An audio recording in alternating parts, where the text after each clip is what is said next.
Hi friends, welcome to Shivam classes.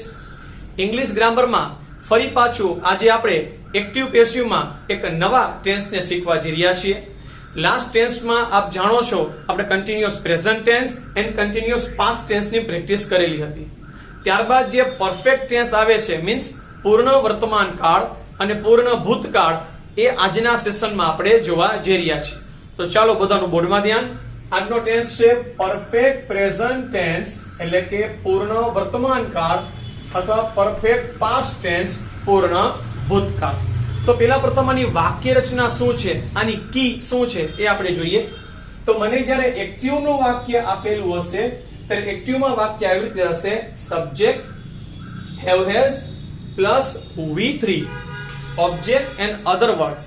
હવે આ જોઈએ એટલે આપણને ખબર પડી જાય કે પરફેક્ટ પ્રેઝન્ટ ટેન્સ નું સેન્ટેન્સ છે। ફરીથી બોલું છું, subject have has and V3। યાદ રાખજો આ પરફેક્ટ ટેન્સ છે એટલે પરફેક્ટ ટેન્સ માં તમને જ્યારે ક્રિયાપદ આપેલું હશે, જે વર્બ આપેલું હશે તે હંમેશા ત્રીજું રૂપ જ તમને આપેલું હશે। તો સબ્જેક્ટ એક વચન હોય તો has, બહુવચન હોય તો have પ્લસ V3 એવી રીતે વાક્ય રચના બને। હવે જો એની જગ્યાએ પરફેક્ટ પાસ્ટ ટેન્સ આપેલું હોય તો વાક્ય રચના આમ બને subject had plus V3।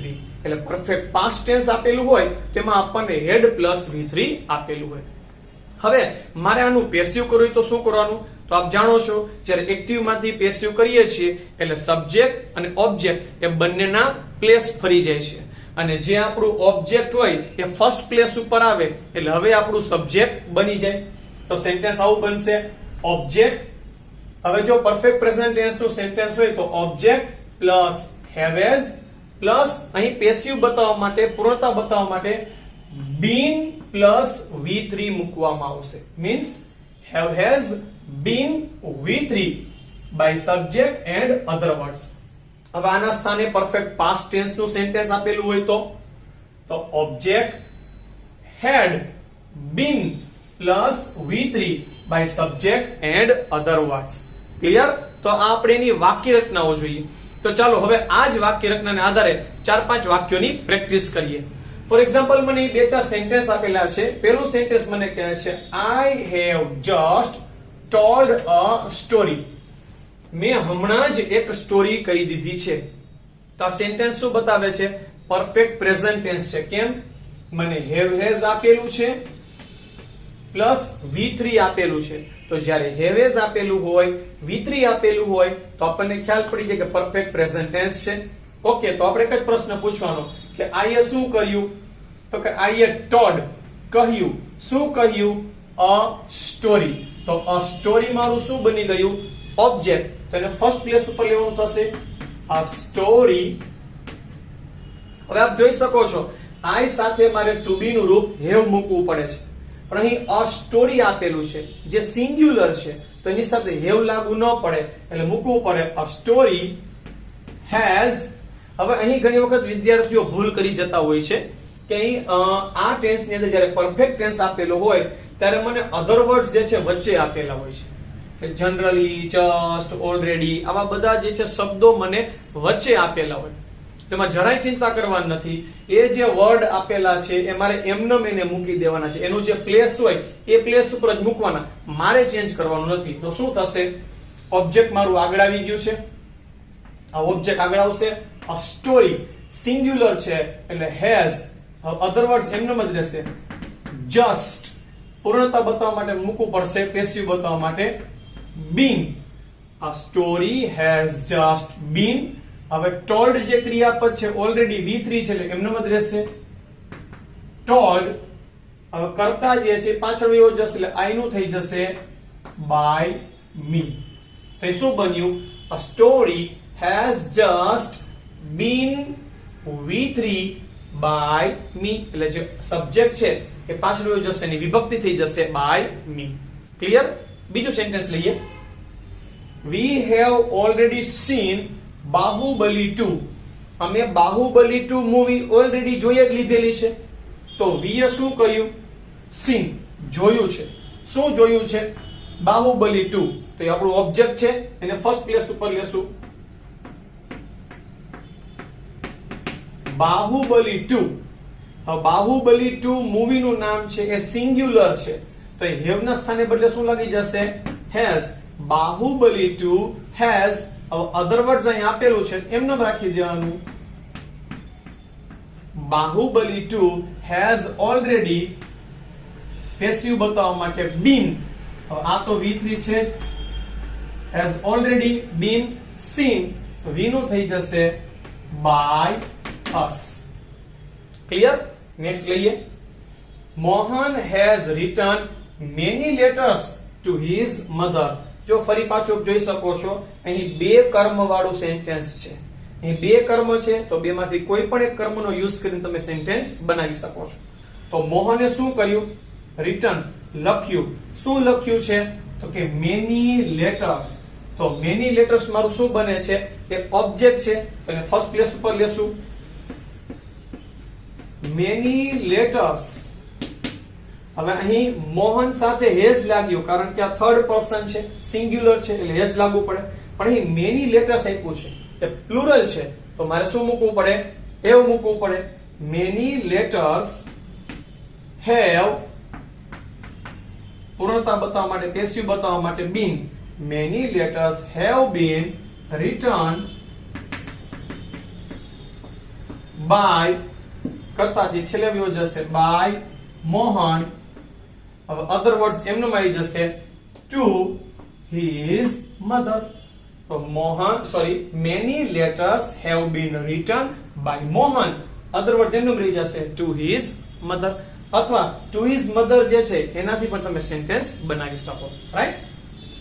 Next આવે છે સમ્રાટ અશોકા હેડ વોન્ડ ધ ટાઈગર. એ મને હેડ આપ્યું છે, તો હેડ આપ્યું છે પ્લસ V3 આપ્યું છે, એટલે ખબર પડી જાય કે આને પરફેક્ટ પાસ્ટ ટેન્સ કહેવાય છે. તો શું કરશું? તો કાંઈ નહીં, આ જે ફોર્મેટ છે મુજબ જ આપણે જશું. સમ્રાટ અશોકે શું કર્યું? તો કે વોર્ન કર્યું. કોને વોર્નિંગ કરી? તો કે ધ ટાઈગર ને. તો ધ ટાઈગર એ મારું ઓબ્જેક્ટ છે, એટલે ફર્સ્ટ પ્લેસ ઉપર આવશે ધ ટાઈગર. હવે અહીં મને હેડ આપ્યું છે. હવે જ્યારે પરફેક્ટ પ્રેઝન્ટ ટેન્સ હોય તો મારે જોવું પડે કે સિંગ્યુલર છે તો હેઝ મૂકવું, પ્લુરલ છે તો હેવ મૂકવું. બટ અહીં શું થશે? હેડમાં હેડ એમનેમ જ રહેશે. ધ ટાઈગર હેડ પેસિવ બતાવવા માટે been. The tiger had been V3 warned. The tiger had been warned by Samrat Ashoka. The tiger had been warned by Samrat Ashoka. Clear? તો આપણે હેવેઝ આપ્યું હોય કે હેડ આપ્યું હોય તો કેવી રીતે કરવું એ આપણને ખ્યાલ પડ્યો. ચાલો તો હવે ફરી પાછા બીજા બે ચાર સેન્ટેન્સ જોઈએ. ચલો ત્યારબાદના સેન્ટેન્સ લઈએ. મને આપેલું છે જેઠાલાલ હેડ પ્લેડ ગરબા ઇન નવરાત્રી. હવે સેન્ટેન્સમાં જોઈ શકીએ છીએ હેડ આપ્યું છે એન્ડ V3 આપ્યું છે, એટલે ખબર પડી જાય કે પરફેક્ટ પાસ્ટ ટેન્સ છે. તો આપણે પ્રશ્ન એક જ કરવાનો, જેઠાલાલે શું કર્યું? તો કે પ્લેડ, રમ્યા. શું રમ્યા? તો કે ગરબા. તો ગરબા વર્ડ મારું શું છે? ઓબ્જેક્ટ છે, અને ફર્સ્ટ પ્લેસ ઉપર લેશું ગરબા. હવે પરફેક્ટ પાસ્ટ ટેન્સ છે, એટલે હેડ નું હેડ એમને મૂકવાનું આવશે. ગરબા હેડ પેસિવ બતાવવા માટે બીન. ગરબા હેડ બીન પ્લેડ નું V3 એમનેમ રહેશે played. Garba had been played by Jethalal in Navratri. Right? તો હેડ પ્લેડ નું એ શું થઈ ગયું? હેડ બીન પ્લેડ મારે કરવાનું થયું. સેકન્ડ લઈએ. Children had not completed the project during Diwali vacation. બાળકોએ દિવાળી વેકેશન દરમિયાન તેમનો પ્રોજેક્ટ પૂરો કર્યો ન હતો.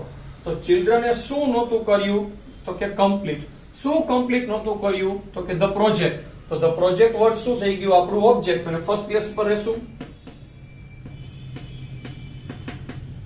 The project. હવે હેડ છે એટલે એનો લાગુ પડી જશે ધ પ્રોજેક્ટ હેડ. હવે નેગેટિવ સેન્ટેન્સ છે, થર્ડ પ્લેસ ઉપર એમનેમ રહેશે હેડ નોટ. પેસિવ બતાવવા માટે બીન V3. The project had not been completed by children. The project had not been completed by children. Other words એમનેમ રહેશે.